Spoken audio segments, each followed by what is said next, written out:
कई लाख चाहे तो क्या होता है, वही होता है जो मंजूरे खुदा होता है। और जो खुदा की जब लाठी चलती है ना तो वो बेआवाज़ होती है, और कहाँ कहाँ बजेगी इसकी कोई गारंटी नहीं है। फॉर एग्जांपल हमारे ऑनरेबल बीसीआई चेयरमैन साहब, जो बिहार स्टेट बार काउंसिल के एक सदस्य हैं और बार काउंसिल ऑफ इंडिया के चेयरमैन भी हैं और राज्यसभा के सांसद भी हैं।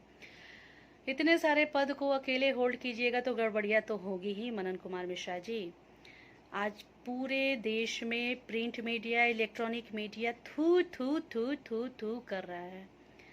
कोई कहता है कि थूक के चाटते हैं, कोई कहता है कि मनन मिश्रा का भांडा फूटा, कोई कोई कुछ कैप्शन, कोई कुछ कैप्शन, अनेक नाना प्रकार के कैप्शन देखने को मिल रहे हैं। अब पूरा देश आपकी को क्रिटिसाइज कर रहा है और आप माफ़ी मांगते चल रहे हैं। भाई भूलवश हो गया, हम लोग उसका ये जांच नहीं किए हैं, गलती से लेटर निकल गया। तो साहब ये बताइए कि विदाउट रेजोल्यूशन कोई लेटर कैसे पास होता है?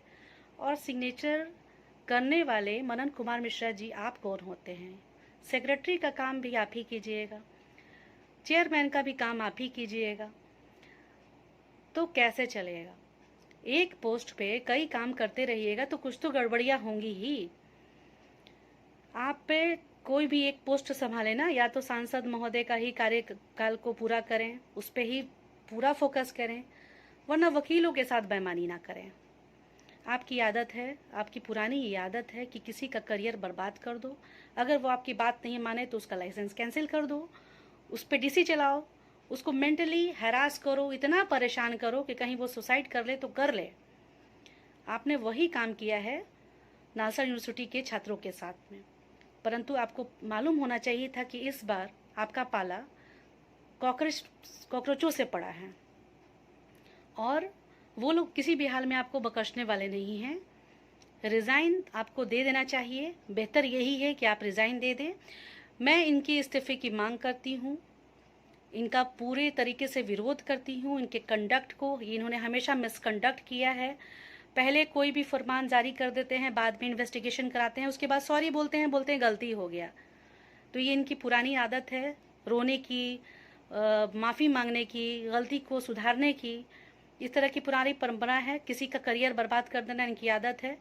मैं मांग करती हूँ इनके इस्तीफे की, उसके साथ साथ इनके और इनके परिवार के सभी सदस्यों की अकाउंट की सीबीआई जांच हो। साथ ही साथ इन्होंने जो गोवा में यूनिवर्सिटी बनाई है, उस यूनिवर्सिटी में किस किस फंड से उस ट्रस्ट में पैसा आता है, और उसके सुनने में आया कि बहुत सारे इनके फैमिली मेंबर ही उसमें ट्रस्ट के मेंबर हैं। तो यदि ऐसा हो तो इस पर इंक्वायरी होनी चाहिए।